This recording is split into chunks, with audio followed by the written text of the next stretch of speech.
There are stories in the Bible that shake the earth with fire, thunder, and miracles. Stories that tear the heavens open and leave generations in awe. But there is one story, quiet, mysterious, almost whispered between the lines, that carries a weight far greater than its few verses suggest. It is the story of a man who walked so closely with God that he bypassed death itself. A man who didn't taste the grave, didn't sleep in silence, didn't close his eyes one last time, didn't fall into dust.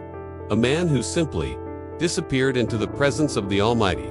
His name was Enoch, and although the scriptures speak little about him, the absence of details is itself a message. Sometimes God hides the greatest treasures inside the smallest passages. Sometimes the most powerful revelations are found not in the thunder, but in the whisper. Sometimes the deepest truths are not shouted, they are lived. And Enoch lived something that changed everything. The Bible says, "And Enoch walked with God, and he was not, for God took him."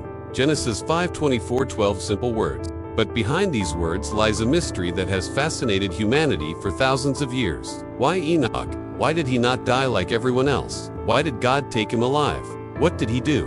What did he understand? What was the depth of this walk with God that made him cross the boundary between earth and eternity without passing through the shadow of death? To understand the secret of Enoch, we must step into a time before the flood, a time of corruption, violence, spiritual darkness, and increasing distance between God and mankind.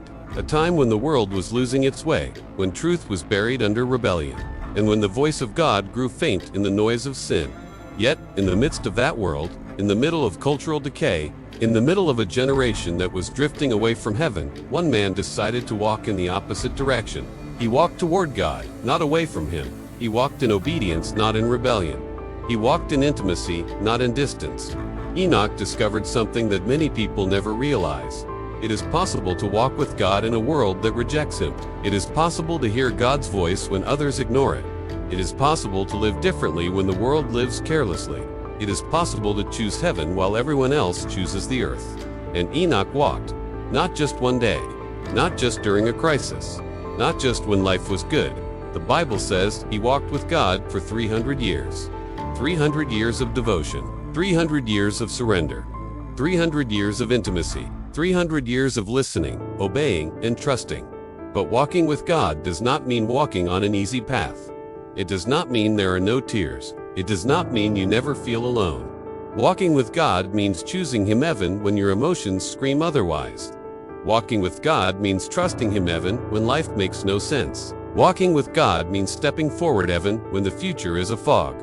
Enoch learned that faith is not built in a single moment of inspiration, but in a lifetime of daily choices. Every morning, Enoch said with his actions, "God, I choose you." Every night, even after a hard day, he said, "God, I still choose you." And with every step, he drew closer.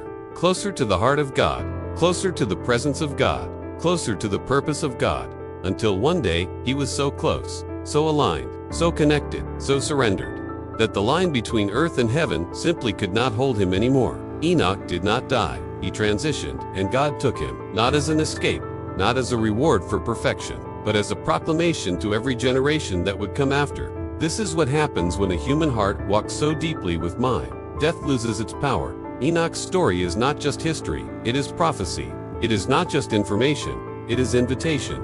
It is not just a miracle, it is a model. Because God is still calling people who will walk with Him like Enoch did. People who will not just believe in God, but walk with God. People who will not just pray to God, but listen to God. People who will not just know about God, but know God. People who will walk with Him through storms. Walk with Him through silence. Walk with Him through seasons of confusion. Walk with Him even when everyone else walks away. Walking with God is the greatest journey a soul can choose and the rarest. Most people walk with fear. Others walk with pride. Many walk with the world. But Enoch walked with God. And something happens, something profoundly supernatural when a human walks with the Creator. You begin to change from the inside out. Your desires shift. Your vision sharpens. Your heart softens. Your priorities reorder. Your fears shrink. Your purpose awakens. You start to feel things you didn't feel before. You begin to sense direction you never sensed before. You begin to hear whispers you never heard before. And the presence of God becomes not a moment, but a lifestyle that transforms you, a lifestyle that matures you, a lifestyle that strengthens you, a lifestyle that prepares you for things beyond this world. Enoch was not taken because he was perfect. He was taken because he was connected. And connection is stronger than death. Connection with God rewires your spirit. It aligns your steps. It reveals who you truly are. It breaks chains you didn't know were there. It calms storms that used to terrify you. It anchors your soul in hope. And Enoch walked this path faithfully. But Enoch was more than a walker. He was a messenger. The book of Jude tells us something extraordinary. Enoch prophesied. He spoke of the future. He spoke of judgment. He spoke of the coming of the Lord. He spoke of the consequences of rebellion. He warned a generation that had fallen asleep spiritually. Enoch walked with God privately, but he also spoke for God publicly. And maybe that is the greatest secret of his life. He did in the light what others only did in the shadows. He lived in faith what others only believed in theory. He practiced intimacy while others practiced religion. Enoch was a man ahead of his time, a voice before the flood, a prophet in a world that didn't want prophecy, a witness of a God the people tried to forget. But God never forgot Enoch, and God never forgets those who walk with him, because walking with God leaves a mark in heaven, not just on earth. Enoch shows us that the highest calling of life is not success, not comfort, not recognition, not applause. The highest calling is relationship, to know God, to walk with him, to breathe in his presence, to live in his will, to trust his timing, to rest in his hands. That is the secret of Enoch. Not the miracle at the end of his life, but the intimacy throughout his life. Enoch didn't disappear because he avoided death. He disappeared because he belonged more to God than to this world. And when you walk with God long enough, the world loses its grip on you. Its fears lose their hold. Its temptations lose their power. Its noise loses its influence. Enoch walked through a dark generation and carried light. He walked through a corrupt world and carried purity. He walked through a violent society and carried peace. He walked through a spiritually cold environment and carried fire. This is what happens when someone walks with God. They become evidence of heaven in a world that has forgotten it. Enoch's life is a message not just to ancient history, but to you. You can walk with God. You can know him deeply. You can hear him clearly. You can live in his presence. You can be transformed by his hand. And your walk, like Enoch's, can lead you to places you never imagined. And as the journey of the heart continues, something remarkable begins to unfold within the soul of the one who listens. Because every time God whispers, he does not simply speak to your ears, he speaks to your destiny. His voice is not just sound, it is direction. It is not merely instruction, it is transformation. There are moments in life when God does not change your circumstances because he is first determined to change you within those circumstances. This is the kind of moment where heaven leans closer, where the soul senses that divine movement is happening behind the scenes, even when the natural world insists on silence. For some, this moment comes in the valley.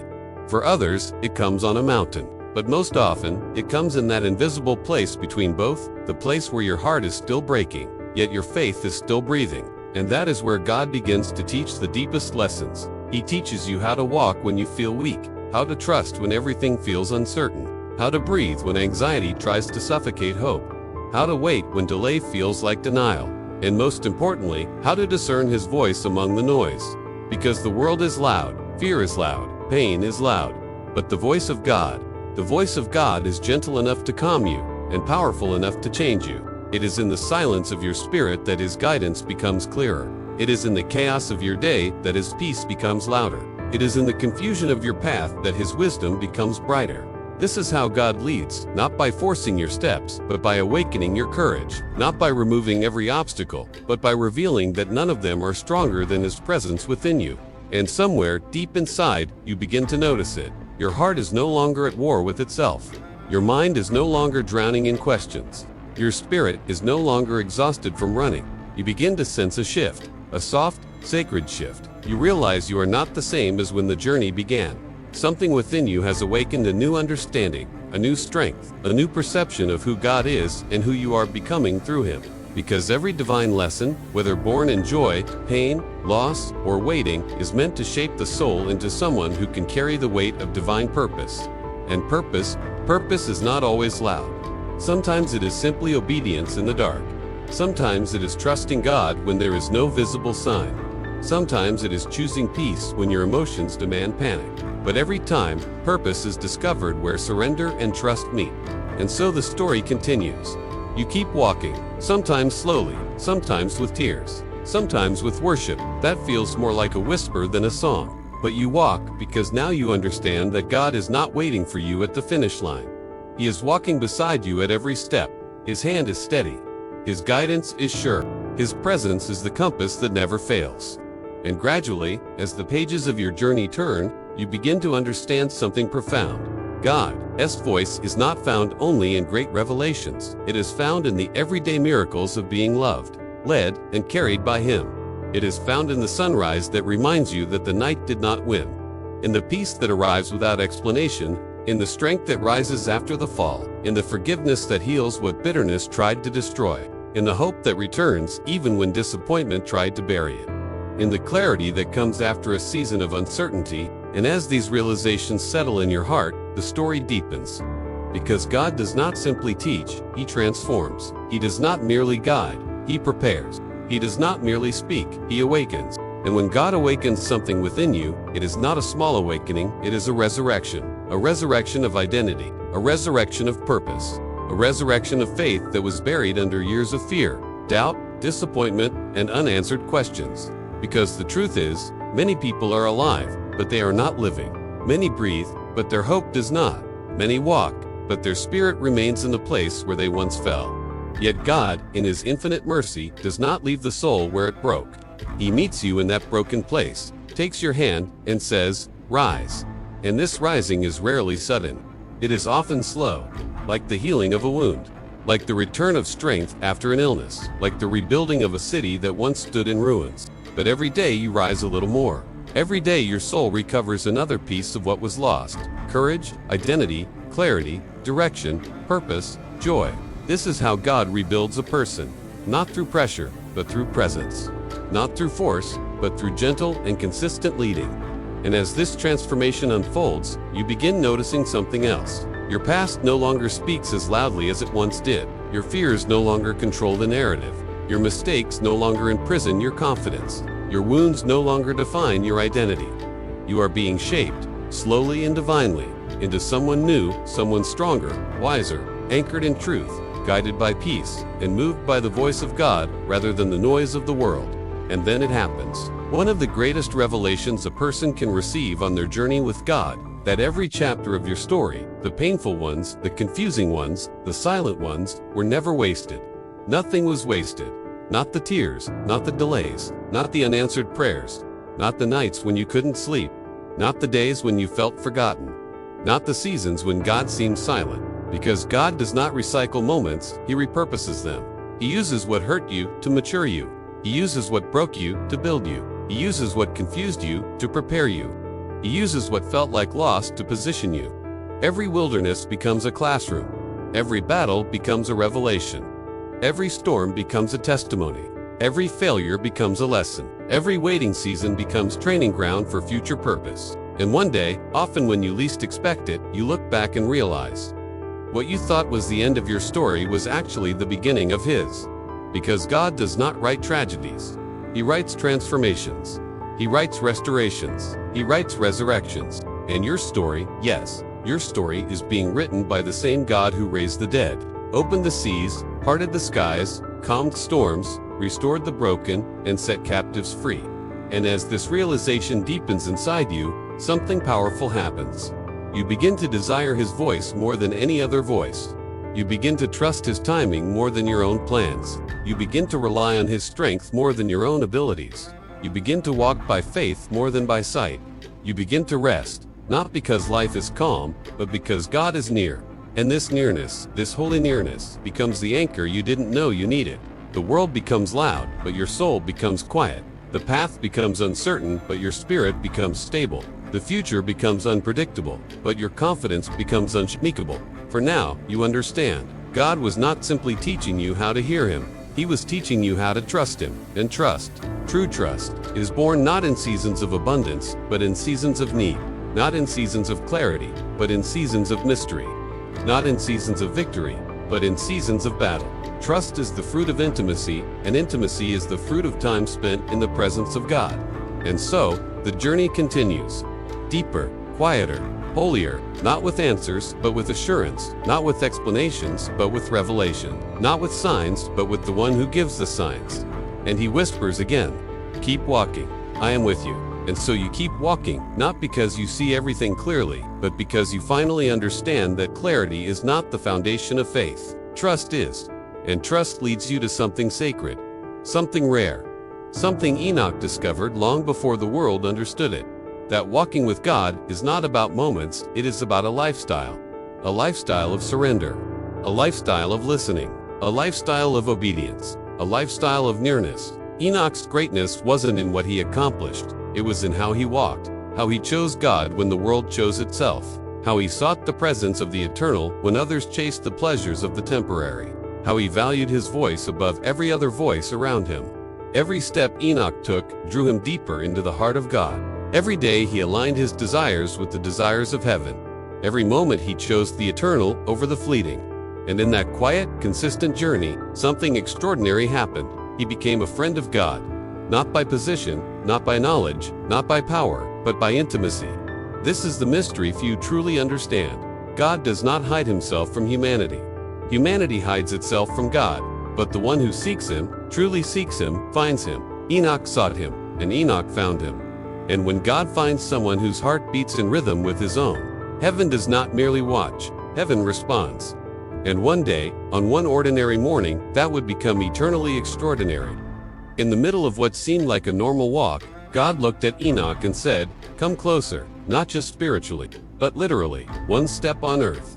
And the next step was no longer here. No sickness, no final breath, no last words, no farewell, no burial, no grave. The man who walked with God walked straight into eternity, a life that ended without ending, a story that finished without death, a transition so holy that earth witnessed only his absence, but heaven celebrated his arrival.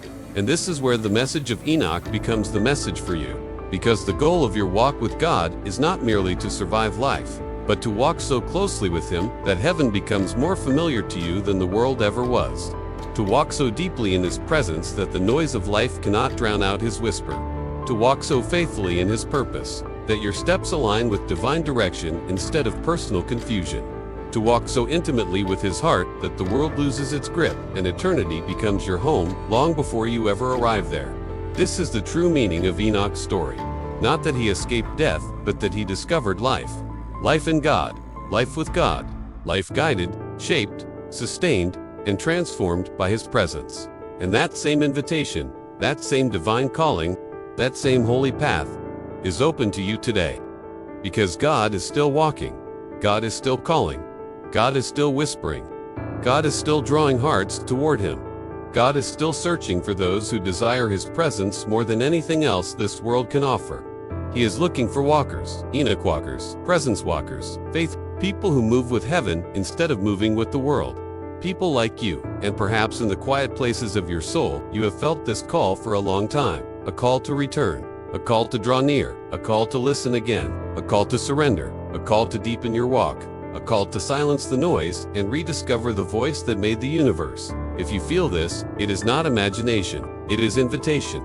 And the same God who walked with Enoch, who revealed his secrets in hidden places, who guided his every step, is ready to walk with you too. Not tomorrow, not one day, not when life is calmer, not when you feel worthy, but now, in this very moment, exactly as you are. Because God does not ask for perfection, he asks for proximity. He does not ask for performance, he asks for a willing heart. He does not ask for a flawless journey, he asks for a faithful walk. And when you choose to walk with him, really walk with him, he will lead you into places you could never reach alone. He will heal what you thought would be broken forever. He will restore what you thought was lost. He will strengthen what you thought was weak. He will awaken what you thought was dead. He will transform what you thought was impossible.